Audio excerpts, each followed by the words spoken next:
అందరికీ నమస్కారము. మన ఇల్లు అనేది రెనోవేషన్ అనేది చేపిస్తున్నాము.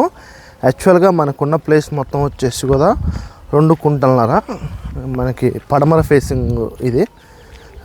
యాక్చువల్గా ఏంటంటే ఇది పడమర ఫేసింగ్ కాబట్టి మనము ఫస్ట్ ఇల్లు బాగు చేపిద్దాం అంటే రెనోవేషన్ చేపించి మొత్తం కూడా ఇంకా కొంచెం రూమ్స్ పెంచుదాము అని అనుకున్నాము. కానీ వాస్తు చూపిస్తే కొంచెం మంచిగా అంటే పెద్దవాళ్ళకి అటువైపు ఉండాలా, చిన్నవాళ్ళకి ఇటువైపు ఉండాలా అనేసరికి కొంచెం వాస్తు అనేది ఇబ్బంది అనేది అవుతుంది. అందువల్లనే ఇల్లు మొత్తం కూడా మనది కూలగొట్టడం అనేది జరుగుతుంది. నా చిన్నప్పుడు అనేది ఈ ఇల్లుని మేము కట్టాము. అంటే నేను దాదాపుగా ఒక 5th 6th ఆ క్లాస్లో ఉన్నప్పుడు నేను ఈ ఇల్లు అనేది కట్టడం అనేది జరిగింది. అప్పట్లో ఈ ఇంటికి అయిన ఖర్చు వచ్చేసి మాకు 1,00,000 రూపాయలలో ఈ ఇల్లు మొత్తం కూడా మాకు కంప్లీట్ అనేది అయిపోయింది. సువలు అక్కడక్కడ మర్చిపోయారు కదా, కంప్లీట్ అనేది అయిపోయింది. ఇదొక రూమ్ వచ్చు, తర్వాత ఇదొక రూమ్, 2 రూములు. ముందు మనకు వచ్చేసి రేకులు అనేది ఉంటుంది. ఇది మొత్తం కూడా దాదాపుగా నాకు తెలిసి ఇప్పటికి ఒక 20 ఇయర్స్ అనేది అవుతుండొచ్చు, మేబీ అంతే. 20 ఇయర్స్ లేదా 21 ఇయర్స్ అట్లా అనేది అవుతుంది ఈ ఇల్లు అనేది కట్టి. కానీ ఈ ఇల్లునే మనము రెనోవేషన్ అనేది చేపిద్దాం అనుకున్నాము. కానీ కొంచెము వాస్తు ప్రాబ్లం ఉండేసరికి మళ్ళీ దీన్ని మనము కూలగొట్టి మొత్తం కూడా పిల్లర్స్ అనేది పోయిస్తున్నాము. ఇల్లు కన్స్ట్రక్షన్ చేయించేటప్పుడే ఎదరవైపు అదేవిధంగా ఇటు సైడు మనము పారి అనేది కట్టించాము. మనకి ఇంకొక 2 సైడ్లు అనేది పారి అనేది కూడా ఆగింది. యాక్చువల్గా ఏంటంటే మనం బోరు వేపించింది కూడా ఇప్పుడు ఇల్లు రెనోవేషన్ కోసమే. మనకి ఈ సైడ్న బోర్ అనేది ఉంటుంది. మనకి ఈ ఎల్ షేప్ మొత్తం మళ్ళీ మనము కట్టాలి, అంటే గోడలు కట్టాలి పారి. తర్వాత వచ్చేసి మనకి ఇప్పుడు ఇల్లు అంటే కింద మనకి ఏంటంటే మనకి ఈ బండ్లు పెట్టే ప్లేస్ని చూసారా, ఈ ప్లేస్ అయితే మనది కాదు. ఇది మన పక్కన చుట్టాలదే కానీ మంది కాదు. ఇక్కడ వరకు వచ్చేసి మన గెట్టు ఏ నుంచి మనకి ఈ గోడ వరకు మంది ల్యాండ్. అయితే యాక్చువల్గా ఏంటంటే మేము అనుకున్నది ఏంటంటే ఇల్లు అంటే ఇప్పుడు ఈ 2 రూములకి యాడ్ చేసేసి హాలు, అదేవిధంగా మనకి కిచెను, తర్వాత ఇంకా ఖర్చు మొత్తం వేసుకుంటే దాదాపు కొంచెం ఖర్చు అనేది ఎక్కువ వస్తుంది. యాక్చువల్గా వీటికి పిల్లర్స్ అనేది లేవు, అప్పట్లో పిల్లర్స్ లేవు. కొంచెమే మామూలుగా గోడలు అనేది కట్టేసి వదిలేయడం అనేది జరిగింది. అందుకనే మళ్ళీ ఇప్పుడు వీటిని ఏం చేస్తున్నాం అంటే మనము పిల్లర్స్ అనేది పోసి కట్టబోతున్నాము. ఇటు మొత్తం కూడా నిన్న ఈరోజు మొత్తం కూడా ఈ స్లాబ్ అయితే, ఈ తలుపులు తీయడాలైతే, తర్వాత ఇటువైపు మెట్లు తీయడాలైతే మొత్తం కూడా మనం డ్రిల్లింగ్ అనేది పెట్టించి తీపియడం అనేది జరిగింది.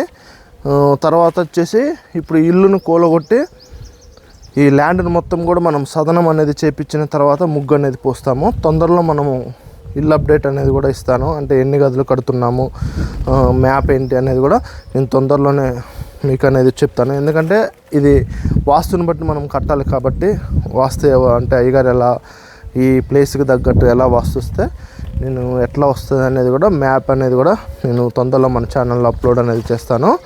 యాక్చువల్గా ఏంటంటే మనం ఇప్పుడు ఇల్లు కట్టియాల్సిన, ఎందుకంటే 2 రూములు ఉండేసరికి ఇబ్బంది అనేది అవుతుంది. చుట్టాలు వచ్చినా కానీ, లేకపోతే మా చెల్లె వాళ్ళు వచ్చినా కానీ, ఎవరైనా వచ్చినా సరే, అత్తయ్య వాళ్ళు ఎవరైనా వచ్చినా కూడా బయట పడుకోవడము, తర్వాత రూమ్స్ అనేది సరిపోక ఇబ్బంది అనేది బాగా అవుతుంది. పిల్లలు కూడా కొంచెం పెద్దవాళ్ళు అవుతున్నారు.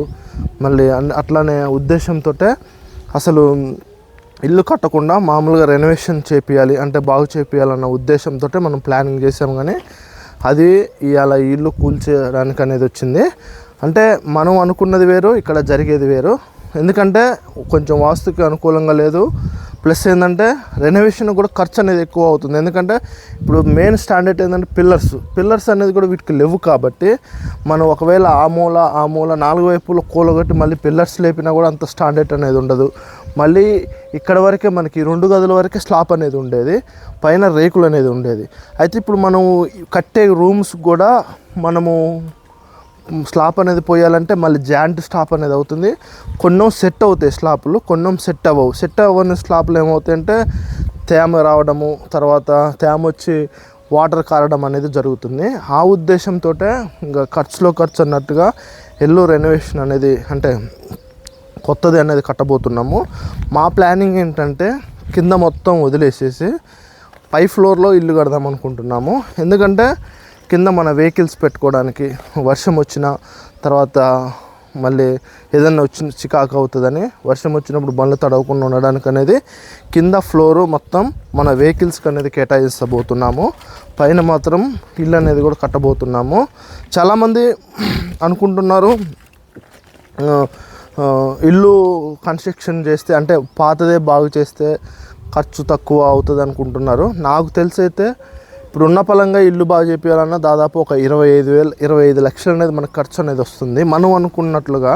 కానీ కొంచెము మళ్ళీ అందులో ఒకటి మళ్ళీ కూలగొట్టినా సరే పిల్లర్స్ అనేది లేవు. అందువల్లనే పిల్లర్స్ కోసం అనేది కొంచెం స్టాండర్డ్ కోసం అనేది ఇల్లు అనేది రెనోవేషన్ అనేది చేపిస్తున్నాము. ఇంకా ఫుల్ డీటెయిల్స్ కూడా నేను తొందరలో అనేది అప్లోడ్ అనేది చేస్తాను.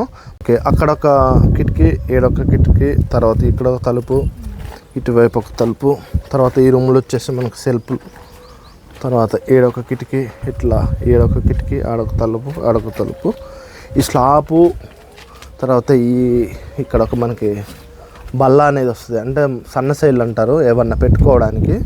తర్వాత ఆడొక సన్న సైడ్లు అనేది వస్తుంది, ఇక్కడ ఎల్ షేప్లో సన్న సైడు, ఈ కూలగొట్టిన మార్జిన్ మొత్తం కూడా సన్న సైడ్లే.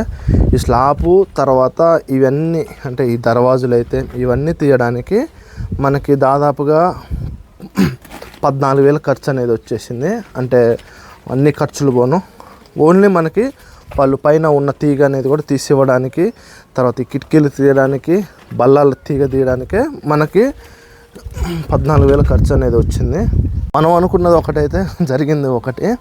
యాక్చువల్గా ఇల్లు రెనోవేషనే చేపియాలనుకున్నాం, కానీ ఇట్లా ఇల్లు కూలగొట్టే స్థితికి వస్తుంది అనేది మనం అనుకోలేదు.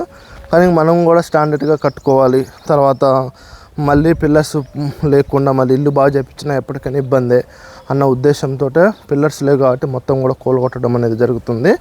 నేను మీకు ముందు కూడా అప్డేట్ అనేది ఇస్తాను. అందరూ కూడా మన ఛానల్ని చూస్తున్నారు కానీ సబ్స్క్రైబ్ చేయట్లేదు. దయచేసి సబ్స్క్రైబ్ చేసి పక్కనున్న బెల్ బటన్ ప్రెస్ చేసి అలా పెట్టుకోవడం మర్చిపోమాకండి.